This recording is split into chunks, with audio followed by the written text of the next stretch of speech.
already went over the setup, right, which was on side B. And just to clarify, I know Lydia probably mentioned this, but the first part of the figure 4 here is toe and knee press, okay? The only reason my leg is up under here is to keep her ankle from digging into her leg, okay?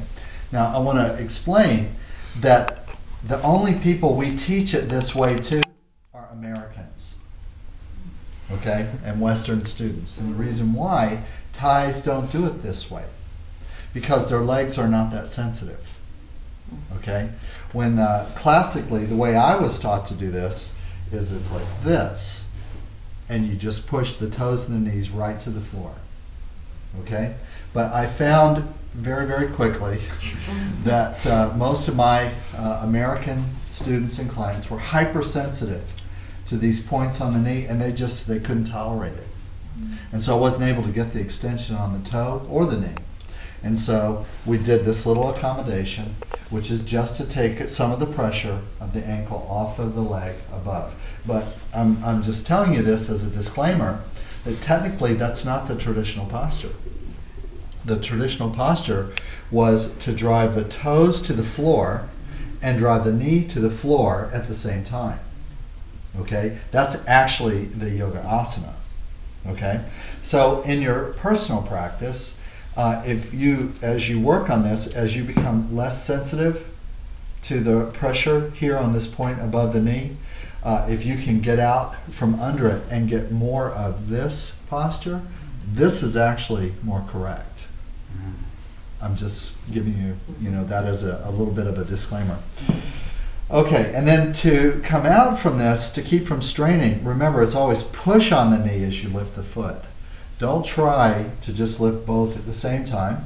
And already, from my perspective, this makes kind of like an arrow, and it tells me which leg to step forward with strongly. So I step up into my lunge. So I always know which side to go to, because it's the side that this little arrow is pointing toward. Now, it's very common that when you first come up, you're kind of in this position, okay? This is not the working position. You have to adjust, right? All the pressure for this comes from the lunge. So I can't really lunge and create downward pressure in this position. I'm too close, okay? It's a leverage position, which means I have to move back until the round part of the back of the ankle is on top of my shoulder, and then I lean forward. Clearly, it's on top of my shoulder. The heel's not on my collarbone. The heel's not in the middle of my breast or chest, okay? It's not in my face, okay? It's on top of my shoulder. So I have to bend over till it gets there, one way or the other, all right? And then I adjust. Now, this adjustment's necessary because there may be some height differential between us, okay? She's nice and long legs, so it's not really an issue with Marissa here, okay? Now, a couple of things. Where does this hand goes top of the foot right here, and I don't have to get a death grip on the ankle. All I do is hold the foot. This is my handlebar.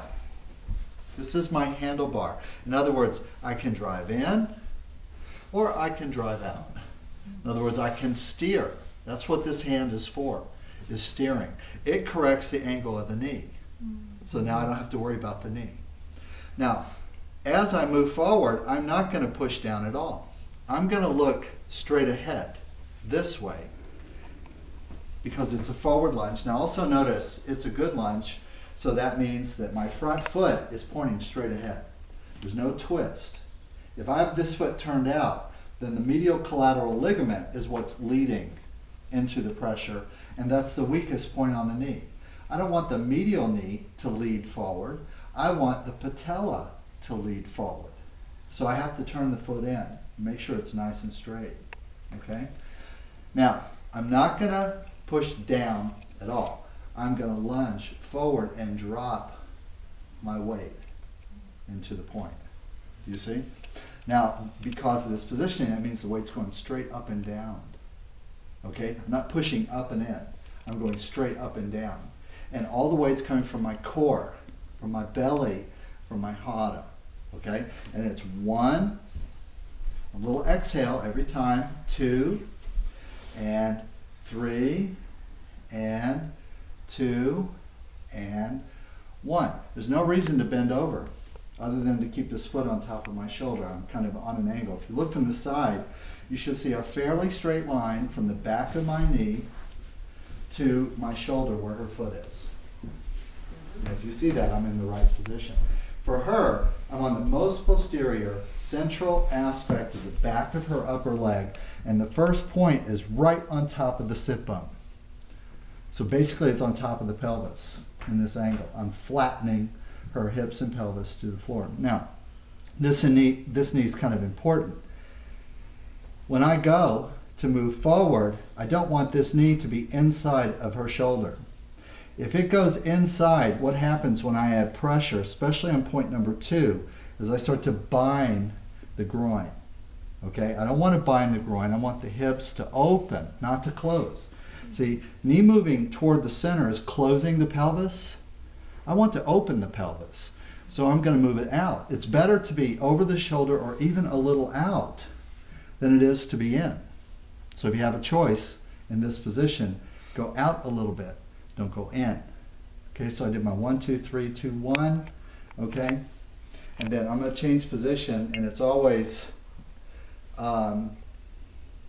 me first, then the client. So 1, 2, change. I'm ready to go. You see? Nice and smooth transition.